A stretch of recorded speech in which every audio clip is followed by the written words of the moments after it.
Welcome. I'm so glad you can join us on Mission Evolution, where we bring the latest knowledge from today's leading experts to support your evolutionary process. I'm your host, Gwilda Wiyaka. This hour, we'll consider wisdom, aging as a spiritual practice. In ancient times, and still among many indigenous peoples today, the elders were a revered source of wisdom. Yet, preparing for this role requires a process of conscious aging that's virtually been lost. Can we not only age gracefully and embrace the innate wisdom to be found there, but also evolve as human beings in the process? With us this hour to explore the evolutionary advantages of conscious aging is Dr.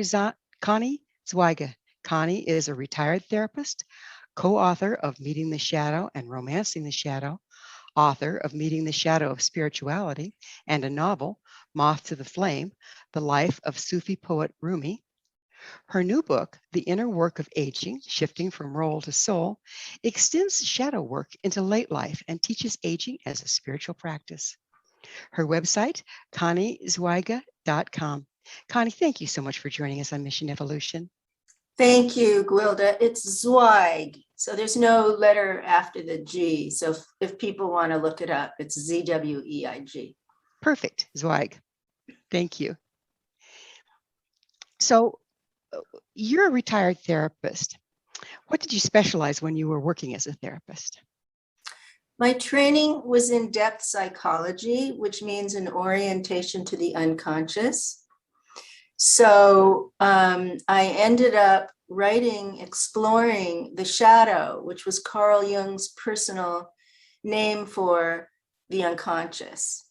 And when I first wrote Meeting the Shadow, it just hit such a chord that I went back to graduate school and did the clinical training. And then I wrote Romancing the Shadow. And that's really how most people came to see me in my practice for shadow work. So would you mind going into a little deeper? What is shadow work for those of us that may not know? Yeah, sure. So, psychology now is all about cognitive behavioral quick changes in our thinking and behavior. And a lot of it is based on neuroscience. My training is really different. It's rooted in the original psychodynamic theories of Freud and Jung, and how each of us have a part of us that carries our buried or repressed feelings, taboos, dreams, talents, impulses, and forbidden thoughts. And so Freud called that the unconscious, and Jung called it the shadow. And so what I have done is create a method to work with shadow content, the material that we bury. As we grow up, our parents tell us, no, that's not okay. Little boys don't do that, or little girls don't do that. And so our anger or our sadness or our athletic gifts or our artistic gifts that are forbidden get buried in the shadow. And so my work is about helping, but what happens is, this is why it's important. What happens is the material in the shadow erupts in later life. So there's this process going on. Our conscious personality is developing. What's not acceptable gets buried in the shadow. And then it starts to emerge in self-destructive ways. So in addiction, that's a part of the shadow acting out. In someone who's very critical, that's a part of the shadow acting out. Or someone who explodes with anger, that's something in the shadow acting out. So what initially protected us later sabotages us. Freud and Jung worked with this primarily with dreams, but I developed a method to work with it that I explore in Romancing the Shadow. Yeah. So is the shadow, like you say, it's the way when we're being socialized, it's where we stuff all the things that aren't acceptable. But revisiting it seems to be something we don't do. Is that when it gets toxic and starts to erupt and sabotage our lives? Yes, there's a natural process, because when we bury something, it gathers energy, it gathers psychic charge. in the unconscious. And eventually something is going to trigger it. It could trigger depression. It could trigger a midlife crisis. It could trigger a fantasy about, getting a divorce and moving to another country. It can trigger all kinds of things, envy. And so because we ignore it, as you say, because we haven't ever had guidance for what to do about this, even in most psychotherapy, we don't have guidance. How do we orient to the unconscious? How do we do shadow work and work with this material? So then it starts to erupt and hurt other people and hurt ourselves. When a person is suddenly triggered into their shadow, what red flags do we have as individuals to go, whoops, this is my shadow? Okay, good question. So we actually see politicians' shadows erupting every day in front of us now, right? That's a lot of what the headlines are about. Nastiness and otherness. When we make people other, when we project or unconsciously attribute to other people that they are not like us because they are XYZ, they are hostile, they are lazy, they are socialist, they are fanatic, they are whatever, fill in the blank. That's a red flag that we're in a projection because we're generalizing about a group and we're attributing to them something that is not conscious in ourselves. So let's back up just a little bit. And would you please describe what a projection is? Yeah, we unconsciously attribute something that we deny in ourselves to somebody else. So Gotcha. I had a woman client who really denied her sexuality. She was disconnected from it. And she used to always say to me, oh my God, that woman is so seductive, or that woman is so addicted to sex, or that man is so, using women. And so she would see that outside of herself all the time because it was denied in herself. That makes perfect sense. So we are, rather than owning or looking at our own shadow, we're painting it onto somebody else. And that's a coping mechanism, yes? That's a coping mechanism, a defense mechanism. And because your framework is about evolution or development, if we allow that to remain that way, that's a part of us that's stuck in the unconscious. It's a part of us that's not developing. So when it's stuck in the unconscious, does it not mature with the rest of us, with the rest of our being? There is a lot of material in the unconscious that is stalled in development. So for example, I used to see people in my practice who still had tantrums like they're 5 years old. And they're married in their 40s, but they're having 5-year-old tantrums. That part of them is stuck. Its development, the development of that child and its anger is stalled. It's not evolving. And so there's a way in which the unconscious is not in time. It's kind of timeless. So basically, you're locked out of time and space and don't get any input from the outside world if this is a part of you that's in the shadow. That's right. So the method that I developed in order to kind of cultivate evolution of the parts of us that are outside of the boundaries of our awareness, the method that I developed is each shadow content can be personified as a figure. Because most of us see it as, oh my God, it's a shadow. It's just undifferentiated, amorphous blob, right? So we can't relate to it. So what I found was that each time a client would say to me a repeating statement over and over again, and let's use age because that's my current theme. Oh, that woman is too old to be doing that, or that man isn't acting his age, or that woman isn't dressing her age.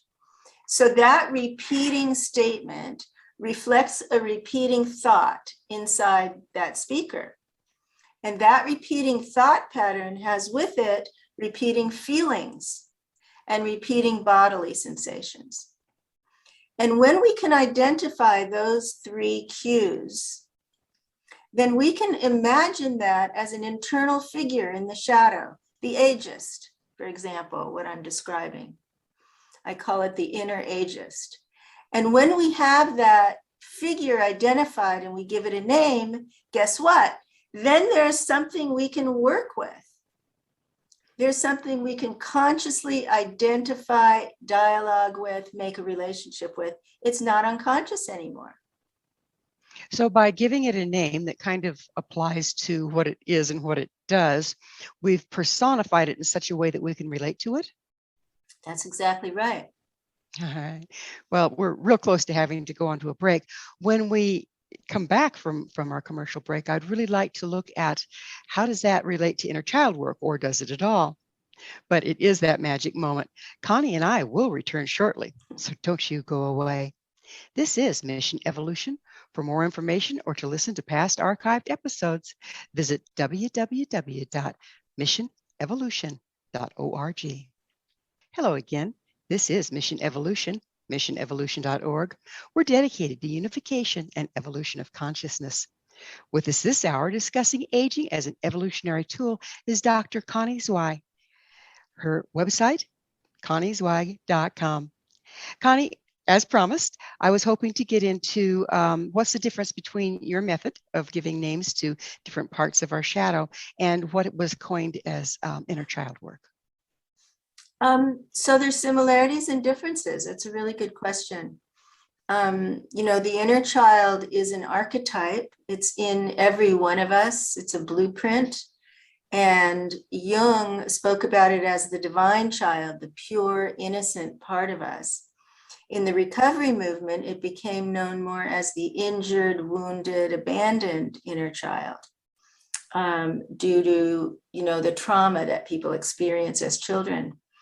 So the recovery movement had various methods for working with this archetype or this internal figure, in order to reduce trauma, in order to make a conscious relationship with it, and then nurture it ourselves as adults. So as adults, we can actually reparent that part of ourselves. And that's what that focused on.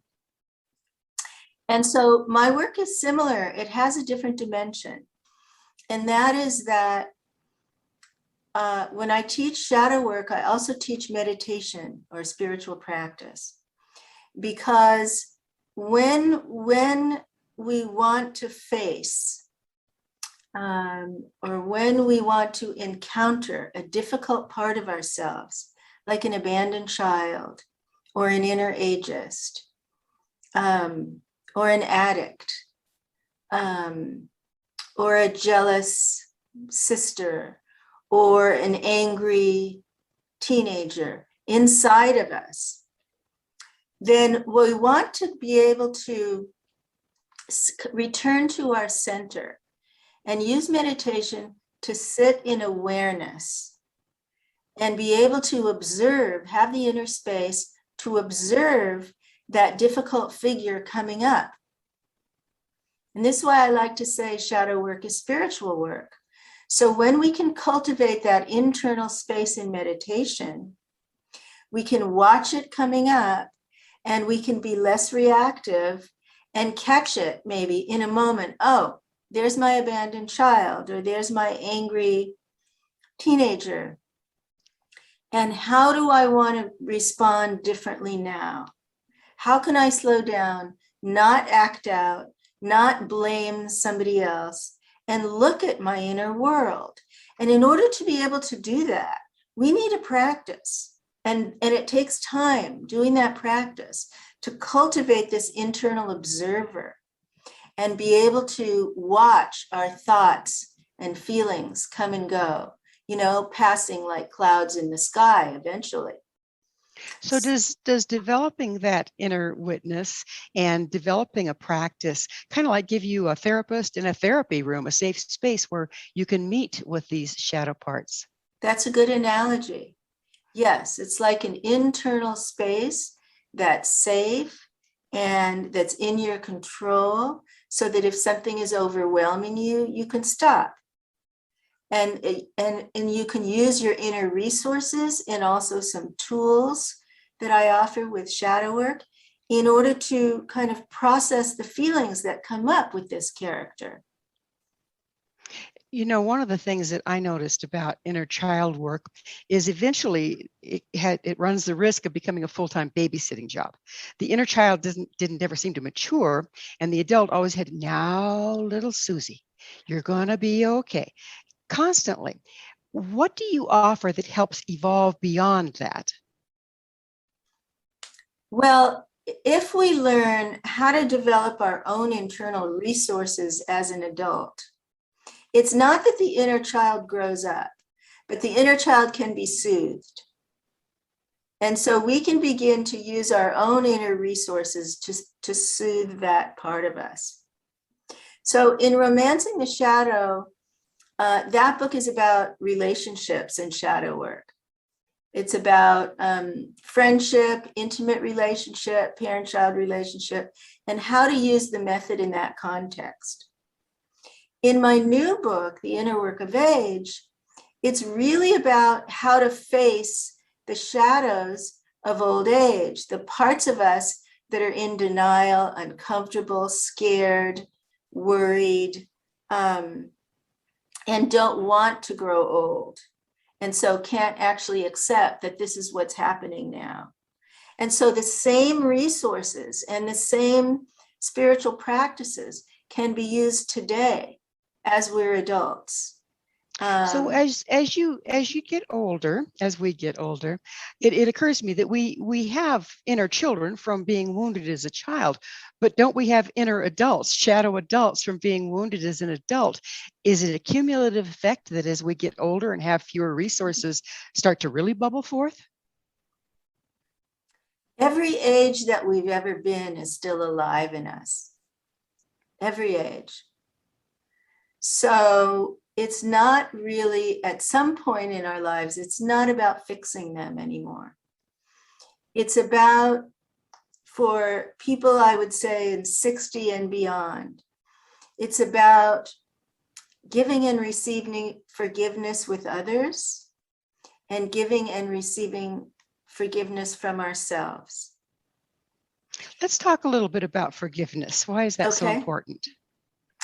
Because so many of the older adults I've interviewed for my book, hundreds of them, are afraid of dying with regret. And so when we do inner work in the context of impending death, whatever age we are after 60, it's on the horizon, then the inner work changes. There's like an alchemical shift that happens when we recognize mortality awareness. And one of the tasks of becoming an elder is to recognize our mortality and not deny it. And so if we're holding on to a hurt and a story about that hurt, or a betrayal, or a disappointment, or a trauma, and if we're holding on to that, it was either done to us or we did that to someone else, then we are, first of all, living in the past, not really able to fully live here and now and take the opportunities of our extended longevity now because we're in the past. And we're approaching death with this conscious or unconscious worry that that is incomplete and that we may die without taking care of it. So are you saying that those unresolved issues with other people and things that we're holding on to actually become part of the shadow then and restrict us further? Well, they're in the shadow if they're unconscious, but if we're aware of them, they're not in the shadow. If we're aware of them, they're uncomfortable feelings that we're carrying with us, right, as we move into later life. And so my book is really about a series of practices, step by step, to be able to get free of the past and live here and now and become an elder. So, Connie, what are some of the shadows that we really start running into as we age? How can we recognize those? Well, the inner ageist I mentioned earlier carries our denial of age. So we live in a culture in which ageism is systemic. There's ageism at the workplace, in the healthcare system, in families, in politics, it's everywhere. So as we as children internalize that ageism, guess what happens? We grow old and all of a sudden we're one of them, right? And it's one thing we have in common, we're all going to grow old. And so then we don't like ourselves. We don't want to be old. We don't want, because this inner ageist in us tells us youth is good, old is bad. So what do we do? basically, all of our denials are coming home to roost. That's right. And so what do? We start using anti-ageist products, and we start hating ourselves or our bodies or our limitations. We resent getting ill. We resent other people getting ill, and we have to do caregiving. And so there's this lack of acceptance, a deep lack of self-acceptance. That's a big shadow as we age.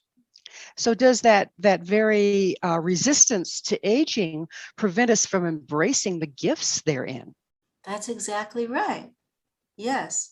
And there are tremendous gifts in this longevity. So let me go back to another shadow, because each of these shadows that I call inner obstacles can lead to a breakthrough and a gift. So for example,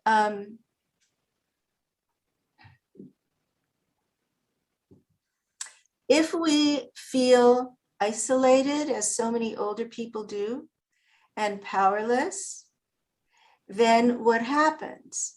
We don't reach out to serve the common good. We don't join communities in order to engage in social justice issues or church community issues or whatever it is that calls to you. Well, Connie, we're going to have to pick up on this example on the other side of yet another commercial break. Connie and I will return to our discussion shortly, so you stay right there. This is Mission Evolution. For more information or to listen to past archived episodes, visit www.missionevolution.org. Welcome back. This is Mission Evolution, missionevolution.org. Our guest this hour is Dr. Connie Zweig. We're speaking about wisdom and aging. Her website, conniezweig.com. Connie, we were getting into a lovely example you were giving about when a person is having difficulty embracing aging, and would you mind going on with that? Yeah, we were talking about the feelings of loneliness and powerlessness that so many older adults feel, especially single adults, but also people living in retirement communities or nursing homes, because we have this age segregation in our housing. So with that inner obstacle, then the gift of service is lost. People don't reach out to find communities to engage with others and to serve all of the causes that need the help and the wisdom of elders now. Another one might be, if we're still identified with our doing, our achievement, our success, then we don't slow down in order to do the self-reflection that's needed to become an elder. And so many people are continuing to work now in their 60s, 70s, even 80s. And that's fine if that works for them.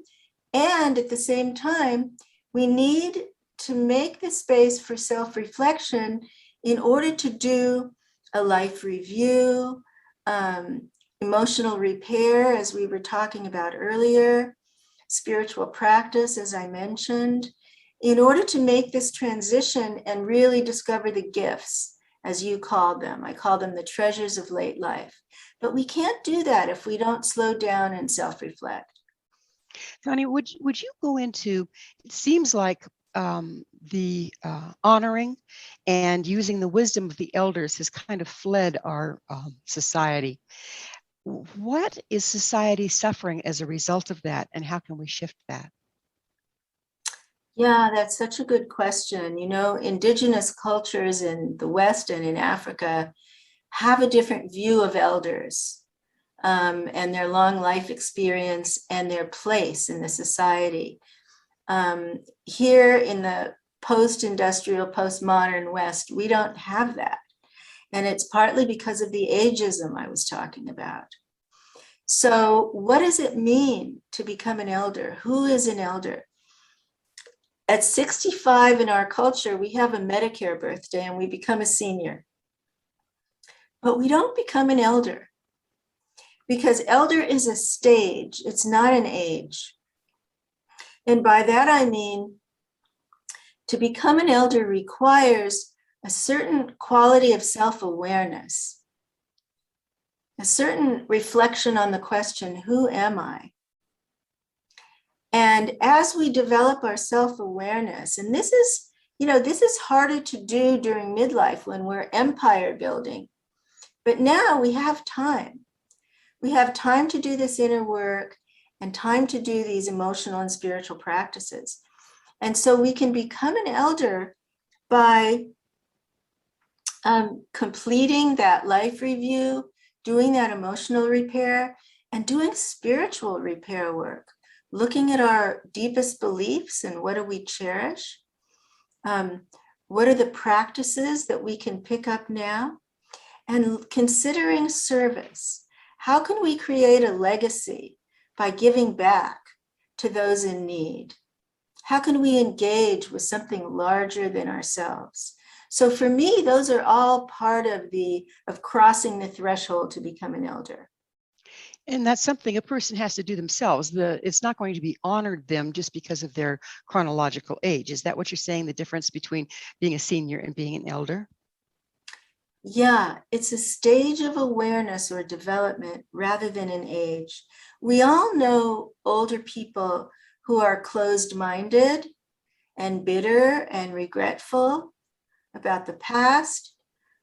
That's not an elder from my point of view. It may be a senior, could be 60, could be 85, could be a senior, but that's not an elder. An elder has a heart of compassion and has really harvested his or her life lessons from the long life and looked at it and distilled the wisdom from it. That's an elder for me. And until we do that as seniors, we really don't have much to offer the younger generation. We're just trying to cling to our association with it rather than embracing the next step and modeling that for people. Is that also what we're looking at here? Well, I don't want to generalize and sort of put people down. I mean, there may be people who haven't done their inner work who are wonderful grandparents. And, they could be modeling kindness to their grandkids. But what I'm talking about is another step of actually modeling to your grandkids how to live a thriving, creative, self-aware life at this stage. My 10-year-old grandson is just so thrilled and proud of me with what I'm doing at 72 years of age. And so he's getting a model of an elder that I didn't have. I didn't have that with anyone in my childhood. And what happens is he internalizes that image of the positive inner elder, because the inner elder is an archetype like the inner child. It's in everyone. It's just not necessarily activated. And so I'm excited that I can offer that to him just by sitting with him. I don't have to do anything. I don't have to, it's just like he's absorbing that from me. I like that you said that all the archetypes are present within us throughout our lifetime. They're just maybe not activated yet. If we are able to do our shadow work so we have more mobility, can we embrace these archetypes anytime in our life that's what's required in the situation? Well, there's no guidance for that in our culture, Gwilda. I mean, that's really what Jung's teaching in depth psychology is about. That these archetypes are in us just as we're in them, whether the archetype is, the mother, the mentor, the wanderer, the caregiver, the helper, the warrior, the lover. There's so many of them, and we're living them. Just as they're living in us, we're living them. And it's extremely helpful to discover what archetypal story or mythic tale you're living. Because what happened for me when I discovered that is my whole personal story opened out into this large universal story, and it connected me to everyone else. So that's a beautiful practice. Yeah, the archetypes are a very powerful tool, are they not? For us, just like you were saying, to name your inner shadow, different parts of it. You can also embrace the archetype by naming it and finding it within yourself. Do you do that through a meditative practice as well? No, I do that in more through reading and contemplating. So for example, when I did my life review, which is a practice for this stage of life, I did my ego's life story, and then I did it with the template of the hero's journey. And I saw that all of the major moments in my life were in that archetypal tale. Leaving home, meeting mentors, facing ordeals, finding allies and enemies. And now I feel that I'm returning home with the boon, which is my elder awareness. And so to discover that we live these larger stories can be very liberating. Otherwise, they're just kind of on autopilot and we're along for the ride. That's right. That's right. So as we start to embrace our mobility within the archetypes, doesn't it make us better able to handle any situation when we have the freedom to embrace an archetype that's more suited to the situation at hand? Well, I can give you another personal example of that if you want. Sure, we have a little bit of time left in the segment, so go right ahead. I discovered in my 40s, late 30s, early 40s, that I was living the archetype of Athena. And she is a Greek goddess who was born of her father's head, who does not bond with men, who is the holder of the city. And the more that I read about her, the more that I realized I was living her tale. I was an Athena woman. And then I met Neil and fell deeply in love, had this soul connection. And every time I would try to bond with him, Athena would show up as a shadow character and slash the intimacy. I want to be free. I don't want to be trapped. I don't want to be controlled. And so I call it romancing the shadow. I had to romance or work with Athena as a shadow character then, in order to allow her to recede and allow another archetype to move forward so that I could be with Neil and marry him and be a wife and a stepmother. Beautiful story. Unfortunately, I'm going to have to cut it at this point because it's time for another commercial break. Connie and I will be back shortly to continue this discussion, so don't you go away. This is Mission Evolution. For more information or to listen to past archived episodes, visit www.missionevolution.org. Welcome back. This is Mission Evolution, bringing together gifted people of service to the world. This hour, we're sharing thoughts with Connie Zweig. Her website, conniezweig.com. Connie, you were telling the Athena story and you were close to the end, but did you have something more to say to wrap that up? Well, just that each of us, Jung asked an interesting question. Are we in the archetypes or are the archetypes in us? So the archetype that I'm working with now is the wise old woman. And that inner elder or wise old woman is the fountainhead of the soul. She knows, she guides, she intuits, she mentors, she's connected to our spiritual essence. So when I talk about shifting from role to soul, she's that part of us who holds our spiritual connection. And I think these archetypes come and go at different stages of our lives, and exploring a connection to them can be really, really rewarding. While they come and go at different times in our lives, they don't necessarily come and stay or go and stay away, do they? I mean, so say for instance, if I have my grandchildren over, I drop into grandmother.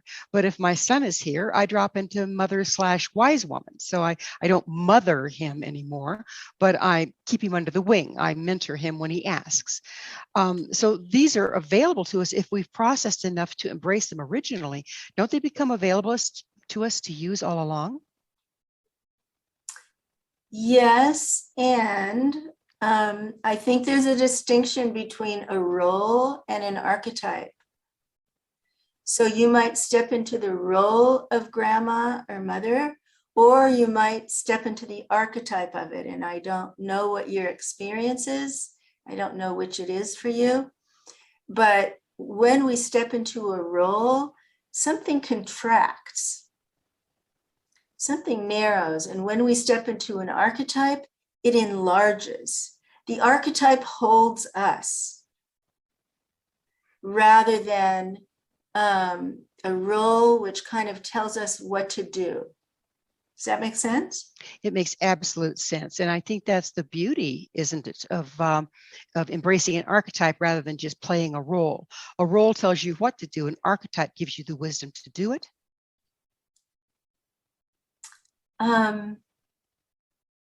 Well, because most people are not conscious of what archetype they're living, or plural, which archetypes are activated. We say constellated in the Jungian world. Different archetypes can be constellated at different moments. But most people are not conscious of that. And so what happened for me, I wasn't aware that I was living the Athena story. And then when I became aware of it, I realized how much I was thriving in it. And then I became aware that it was restricting me because Athena doesn't bond with men. And she was disrupting my intimate relationship.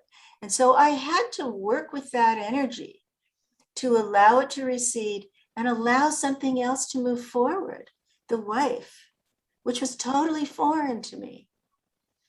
And so it's not like we can control them. This is a bigger energy than the ego. It's more like allowing, becoming aware and allowing and dancing with them. It's a frequency expression, ultimately, isn't it? Mm-hmm. It's just a frequency you step into and then express through it. In other words, you're still there, but you're being modulated by the frequency of the archetype. Yeah, that's one way to say it. Interesting. So how can the elders of today spearhead the return to being elders and wisdom keepers and all the wonderful things that we seem to have lost? Because if there's ever was a time we needed some guidance, the whole society as a whole, it would be now. That's so true. So, I am teaching this process. There's a missing rite of passage in the culture that I'm offering. There are also other groups and communities of elders. If you look online, you can find all kinds of possibilities. I think that, and there are also groups who are offering initiations to become an elder. This is no longer invisible. It's certainly not mainstream to the extent I wish it were, but it's no longer invisible. There are conferences now on conscious aging or positive aging. There are all kinds of websites about elders. So I would encourage people who are interested in this journey. It's a journey that's extremely fulfilling. and gratifying. I mean, I live with so much gratitude now, and I didn't feel that before. You know, I was very focused on problems in the culture, problems at large, problems in my own life. And there's a kind of a peace and gratitude that you can cultivate through this inner work of age.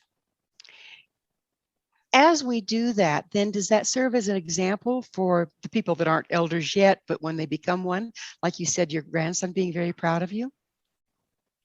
Yes, we can model what you're calling wisdom. We can model that for people of all ages and all generations. So I actually had a 30-year-old contact me and say how much my work had changed how he was going to age in his life. So this is not only, you know, this is not restricted, because if we're lucky, we'll all grow old, right? And now this extended longevity, we have as many days between retirement and the end of life as we have between birth and college graduation. That's never happened before in the history of humanity. It's unprecedented. So you mentioned aging as a spiritual practice. Would you go into that a little bit, please? Yeah, I like to say age is our curriculum. We can learn how to use the conditions of our aging to cultivate spiritual practice. We can learn how to use illness as spiritual practice, retirement as spiritual practice, life review, emotional relationship work as spiritual practice. And, you know, all of the perennial traditions throughout time have taught us that the late stage of life is the time to turn within, you know, to let go of the striving and the doing, to let go of identifying with the stuff, the possessions, the success, the self-image, and to turn within and to cultivate the wisdom of an elder. So aging in that way becomes an opportunity, a profound opportunity. And it, you know, I don't know your audience, I don't know what people believe, but if you believe in the development of consciousness and spiritual evolution, then you can pick up a practice and cultivate aging into awakening, because that's the possibility here. How can the return of the elders and aid spiritual evolution of our entire culture? Well, you know, the culture is stuck in so many ways. The global culture is aging rapidly. So that's the statistics, if anyone wants to look them up, are mind-blowing. We're going to have an aging population in every country now. So what does that mean? How can we contribute as older adults? How can we offer a legacy that leaves things better for the next generations? There are older adults who are engaged in the climate crisis, many of them, who are engaged in social justice and anti-racism work, who are engaged in spiritual practice, which calms and centers them and then, you know, sends out that vibration to everyone they meet. I mean, spiritual practice is not just a self-centered work. It affects everyone around them. There are so many ways that we can create a legacy and contribute now. It's really about tuning in, turn within and listen. What is your soul longing for? What do you want to say or do so that you won't die with regret? Pose to yourself, who am I? And see if you can make an internal shift from your doing to your spiritual essence, your soul, roll to soul. See if you can take this time now to make that internal shift. And that will change your life, but it will also change the lives of everyone around you, because that's what you'll be modeling. You'll be modeling living as a soul, not as an ego anymore. Well, that was so beautifully stated, Connie. And unfortunately, we are out of time, but thank you so, so much for being on the show. Thank you. Our guest this hour has been Dr. Connie Zweig, a retired therapist and author of several books. Her latest, The Inner Work of Age, Shifting from Role to Soul. Her website, where you can find her book, no doubt, is conniezweig.com. This has been Mission Evolution with Gwilda Wiyaka. For more information or to listen to past archived episodes, visit www.missionevolution.org. Be sure to join us next time as this mission continues, bringing information, resources, and support to our evolving world.